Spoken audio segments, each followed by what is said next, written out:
Fasting for women has a ton of health benefits, including getting rid of visceral toxic fat, helping to regulate your insulin permanently, and it even helps you lose body fat without being hungry. But you need to do it in the right way if you're a woman, because you don't want to jack up your hormones. So the difference between fasting, like how a woman should versus a guy, is that you have to keep in mind that women have a monthly cycle, and that already jacks up your hormones once a month if you're normal.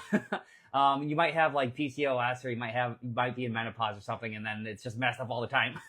But fasting, the number one thing you have to realize is how your hormonal system works. So your hormones are released in anticipation of an event. The most important thing you can do to create better hormonal balance naturally is to create a high degree of predictability with your eating, with your bedtime, with your stimulants, and with your sunshine. So if you have those four, you can basically take care of 96% of hormonal balance naturally. And if you are changing the schedule of any of those, that is a guaranteed way to mess up your hormones. So what I'm saying is that if you're a woman that wants to do fasting to get all of those body fat melting benefits and to actually make losing weight easy, you should not change your fasting midway through the month. You should keep it as consistent as possible. The worst thing you can do, and this is coming from a professional nutritionist that's helped thousands of women melt their body fat without counting calories. If you understand hormones, the worst thing you can do is change your fasting based on your monthly cycle. Do not do that. I want to shout this from the rooftops because it's a guaranteed way to mess up your hormones. Why? Because you're ruining the predictability. Your hormones are already going to get jacked up. Why would you make it worse? You want to create a high degree of consistency. And the next thing that you have to realize, if you're trying to do fasting in the healthiest possible way as a woman, is that there's a difference between low blood sugar and low blood pressure.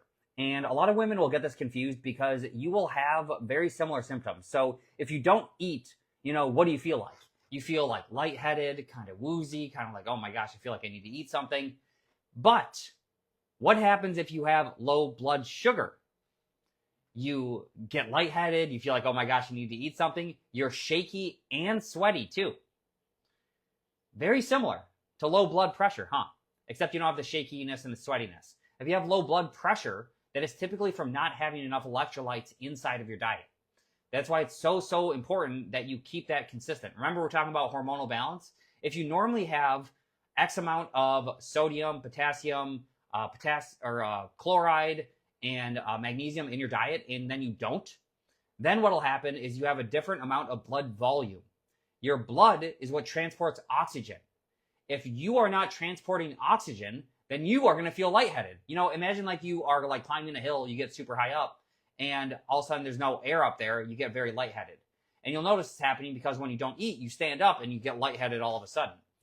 That doesn't happen with low blood sugar. That doesn't make sense. What is actually happening is low blood volume leading to you not having the oxygen you need in your brain. And what happens when your brain senses that you don't have oxygen?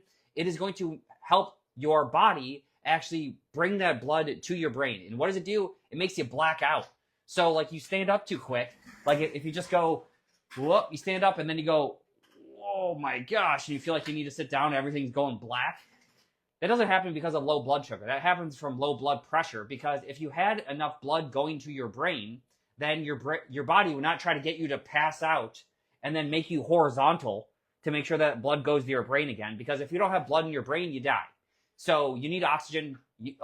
That's everyone knows that. But we need to have oxygen transported to our brain constantly. So what do? You just need to make sure that you have enough of the right electrolytes in your diet. My favorite way of getting it in naturally is actually bone broth.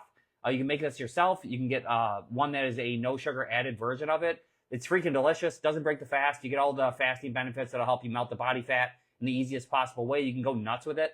You can actually have a whole veggie soup that won't break the fast, and that will allow you to eat while getting the fasting benefits. I mean, how cool is that? I have a whole video on that. Let me know if you want to see a recipe for that one. I have it somewhere on my profile, but if you want me to post that, just comment below and let me know, and then I'll post that or talk about it in a future video.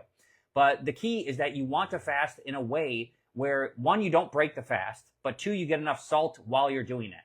So that way you don't change your hormonal balance, and you have energy during the fast. That is absolutely crucial. So if you are not having energy, then something's wrong. Because the fact is, when you are fasting, your liver will regulate your blood sugar. But if you are a woman with insulin resistance, you have a fatty liver, which leads to something called fatty pancreas. Your liver regulates your blood sugar. If your blood sugar is high, your insulin is high. But you also have fatty pancreas, which will lead to messed up insulin levels, because your pancreas is what releases insulin. That means that your blood sugar is messed up, your insulin is messed up, and they're both messed up.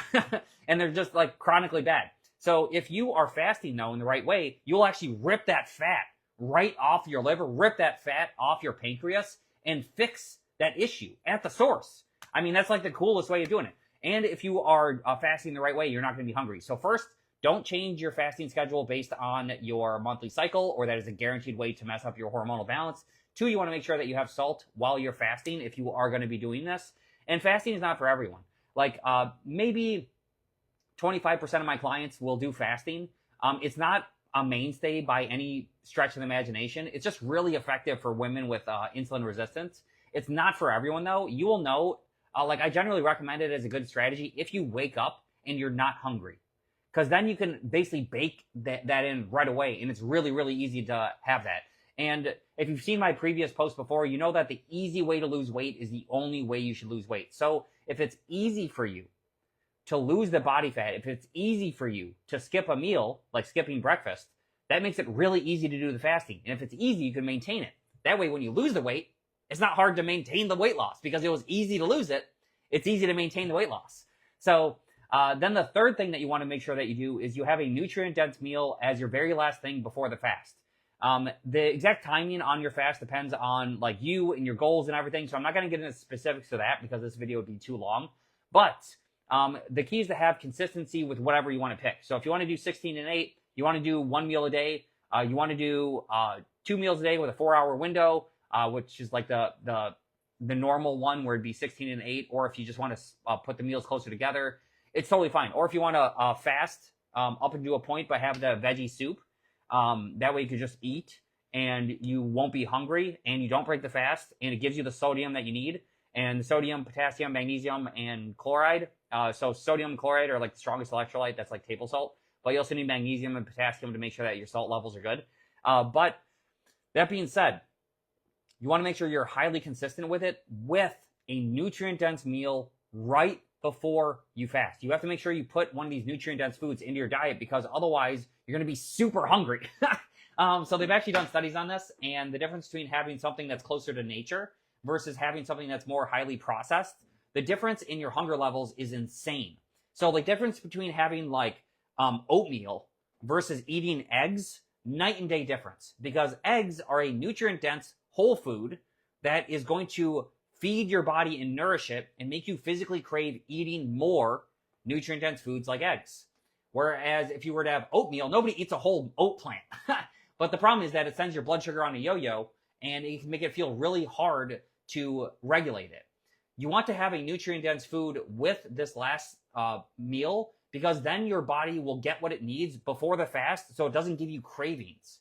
One of the hardest things that women run into, especially if you have insulin resistance, is that when you're trying to lose body fat, you will run into the issue of being hungry between meals.